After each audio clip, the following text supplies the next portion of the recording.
Debenture जो निर्गमित किए जाते हैं, इशू किए जाते हैं, इसके पहले की वीडियो में हमने पार्ट 1 में ये बताया है कि कुल 4 प्रकार से ऋण पत्र निर्गमित किए जा सकते हैं। पार्ट 1 में नकदी के रूप में जब डिबेंचर इशू किए जाते हैं तो उसमें हमने एंट्री लिखी थी।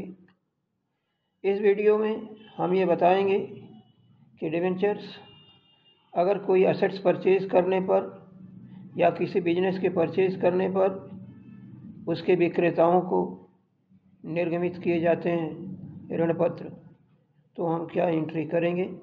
साथ ही किसी वित्तीय संस्था से अगर लोन लिए जाते हैं और उस लोन के लिए कोलेटरल सिक्योरिटीज़ या सहायक प्रतिभूति के रूप में ऋण पत्र निर्गमित किए जाते हैं, तो हम क्या एंट्री करते हैं। तो सबसे पहले हम ये बताएंगे कि जब कोई संपत्ति खरीदी जाती है या व्यवसाय खरीदा जाता है तो इसके जो विक्रेता हैं उनको ऋण पत्र जो जारी करेंगे उसके लिए हम क्या लेखे करेंगे। तो पेज नंबर 1 पर हमने दिखाया है कि अगर शुरू में कोई व्यक्ति कंपनी अपना ये जारी करती है, अपनी संपत्ति कोई खरीदती है, तो उसके बदले में हम क्या एंट्री करते हैं संपत्ति खरीदने के लिए। कि सबसे पहले जो एसेट्स खरीदी गई उसको हम डेबिट कर देंगे। अगर बिजनेस खरीदा जा रहा है तो बिजनेस को डेबिट कर देंगे। लायबिलिटी साथ में है, बिजनेस के साथ में लायबिलिटी होगी उसको क्रेडिट कर देंगे और विक्रेता के खाते को क्रेडिट कर देंगे। यानी जो हमने एंट्री लिखी है, for purchase of any assets और business sundry assets account debit, जो संपत्ति अगर खरीदी जाती है तो उसका अमाउंट लिखेंगे। एसेट्स न खरीद करके बल्कि बिजनेस खरीदा जाता है तो बिजनेस अकाउंट डेबिट लिख देंगे जितने में बिजनेस के वैल्यू है। उसके बाद उस बिजनेस में एसेट्स भी होंगे और लायबिलिटी भी होंगे, तो 2 सन्ड्री लायबिलिटीज़ लिखेंगे, जैसे क्रेडिटर्स हैं, बिल्स पेबल हैं या अन्य कोई लायबिलिटी है तो क्रेडिट में हो जाएगा। और कितना विक्रेता को, वेंडर्स को क्या परचेज कंसिडरेशन देनी है, 2 वेंडर लिखेंगे। दोनों साइड का डेबिट का जो टोटल आएगा, क्रेडिट का टोटल जो आएगा उसमें डिफरेंस निकालेंगे। अगर डेबिट कम होए तो वो गुडविल हो जाएगा और क्रेडिट कम है तो कैपिटल रिजर्व हो जाएगा। यानी कि जो बिजनेस खरीदा गया उसमें ज़्यादा पेमेंट कर रहे हैं तो गुडविल हो जाएगा, कम पेमेंट कर रहे हैं तो कैपिटल रिजर्व हो जाएगा। कहने का मतलब कि हम सन्ड्री एसेट्स अकाउंट को डेबिट कर दें या बिजनेस अकाउंट को डेबिट कर दें। साथ में अगर डेबिट कम होता है तो गुडविल अकाउंट को डेबिट करेंगे, बैलेंसिंग फिगर में लिखेंगे। और 2 सन्ड्री लायबिलिटीज़ में जो लायबिलिटी का अमाउंट होगा वो लिखेंगे। 2 वेंडर्स अकाउंट में जो परचेज कंसिडरेशन दिया होगा या परचेज कंसिडरेशन निकाला जाएगा उसको लिखेंगे। और अगर क्रेडिट में कम होता है तो 2 कैपिटल रिजर्व अकाउंट जो बैलेंस आएगा वो लिखेंगे। इसके बाद इसका जब हम पेमेंट करते हैं डिवेंचर इशू करके, तो उस कंडीशन में डिवेंचर क्या प्रीमियम पर इशू किए जा रहे हैं या एट पार इशू किए जा रहे हैं या डिस्काउंट पर इशू किए जा रहे हैं। तो जनरली जो है डिवेंचर प्रीमियम पर इशू किए जाते हैं। तो 2 नंबर पर हमने लिखा है कि for issue of debentures at premium against payment of purchase consideration. कहने का मतलब ये कि जो डिवेंचर बढ़ा करके अधिमूल्य पर इशू किए जाएंगे तो वेंडर्स अकाउंट जितना इनका परचेज कंसिडरेशन उसे डेबिट कर देंगे। 2 डिवेंचर अकाउंट और 2 सिक्योरिटी प्रीमियम रिजर्व अकाउंट। 100 रुपये का डिवेंचर है तो 2 डिवेंचर के सामने 100 रुपये के हिसाब से जितने डिवेंचर इशू किए जाएंगे और सिक्योरिटी प्रीमियम जो 100 रुपये से ज़्यादा का अमाउंट होगा वो लिखते हैं। Being debenture issued at premium against payment of purchase consideration, इसका नरेशन लिखा गया है। अगर मान लीजिए डिवेंचर प्रीमियम पर न इशू करके डिस्काउंट पर इशू किए जाते हैं तो vendor account debit to discount on issue of debenture account, नहीं, vendor account debit discount on issue of debenture account debit to debenture account being debenture issued at discount to vendor. ये जब हम किसी vendor को, किसी विक्रेता को उसके क्रय मूल्य के बदले में हम इशू करेंगे तब ये लेखा करते हैं। ये पेज नंबर 1 पर। इसके बाद पेज नंबर 2 पर हमने ये लिखा कि किसी संपत्ति से, किसी बैंक से या किसी वित्तीय संस्था से लोन लेते हैं और लोन लेने के लिए जो डिवेंचर ऋण पत्र इशू किए जाते हैं सहायक प्रतिभूति के रूप में, कोलेट्रल सिक्योरिटी के रूप में। तो पहले समझिए कि कोलेट्रल सिक्योरिटी क्या होती है। कि लोन लेते समय जो बैंकों को या वित्तीय संस्थाओं को जमानत दी जाती है, सिक्योरिटी दी जाती है, तो वो सिक्योरिटी जो है 3 प्रकार की होती है। क्या सिक्योरिटी होती है? एक तो प्राइम सिक्योरिटी होती है, जिसके जो एक असेट्स के रूप में या किसी संपत्ति के रूप में बंधक रख करके दिया जाता है। प्रतिभूति जो लोन लिया जाएगा उसके लिए, जैसे बिल्डिंग है या कोई अन्य फिक्स्ड असेट्स है, प्लांट मशीनरी, ये मॉर्गेज रख दिया जाए, ये तो हमारी प्राइम सिक्योरिटी होती है। इसके बाद पर्सनल सिक्योरिटी ली जाती है बैंक द्वारा या वित्तीय संस्था द्वारा किसी गारंटर के रूप में, वो व्यक्तिगत सिक्योरिटी होती है। उसके बावजूद भी बैंक द्वारा या वित्तीय संस्थाओं द्वारा ये कहा जाता है कि आप जो है अन्य कोई और अतिरिक्त सिक्योरिटी दीजिए।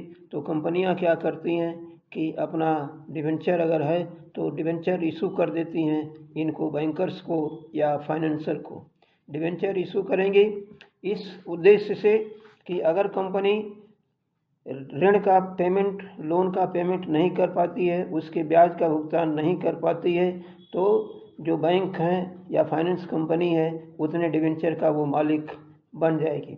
वो डिवेंचर कंपनी डिवेंचर जो बैंक है या फाइनेंस कंपनी है वो मार्केट में बेच करके उसका पैसा वसूल सकता है या कंपनी से ये पैसे वसूले जा सकते हैं। तो ये आपकी कोलेट्रल सिक्योरिटी होती है या सहायक प्रतिभूति के रूप में होती है।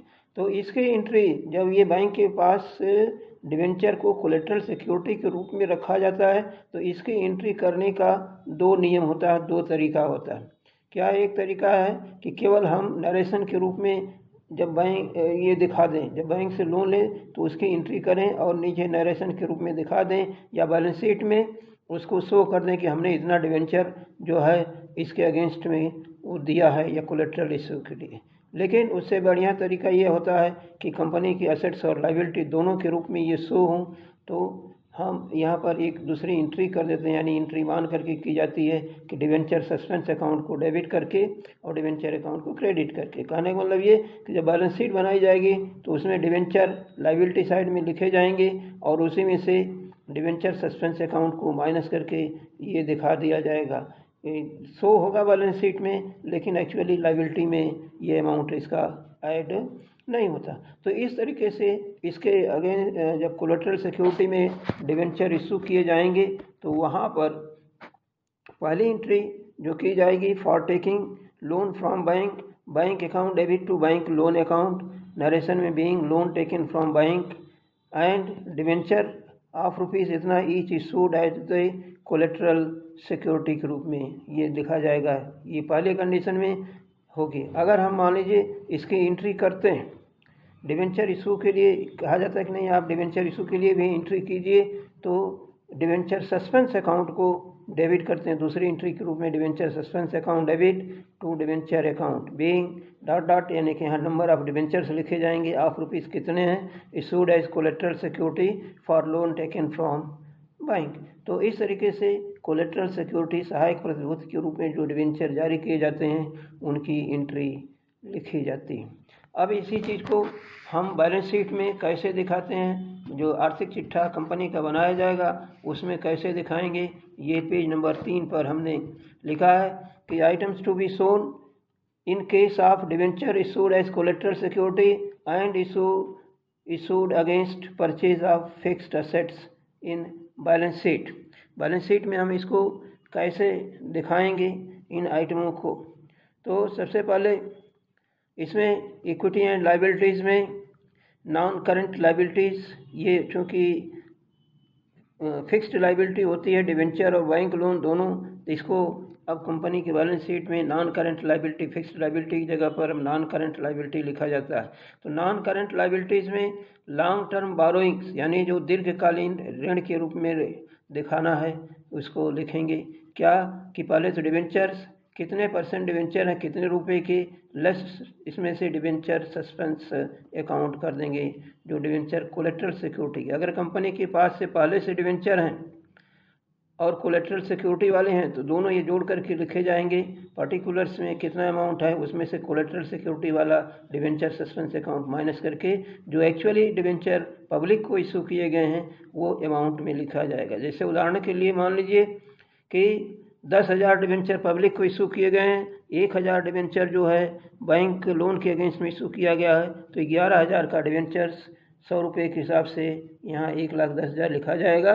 और उसमें से जो 1,000 डिवेंचर अगर 100 रुपये वाले बैंक के पास सिक्योरिटी के रूप में, कोलेट्रल सिक्योरिटी के रूप में रखे हैं, तो 1,000 माइनस करके बाहर जो आएगा अमाउंट वो लिखा जाएगा जो पब्लिक के पास है बकाया। डिवेंचर दिखाने का ये तरीका होगा।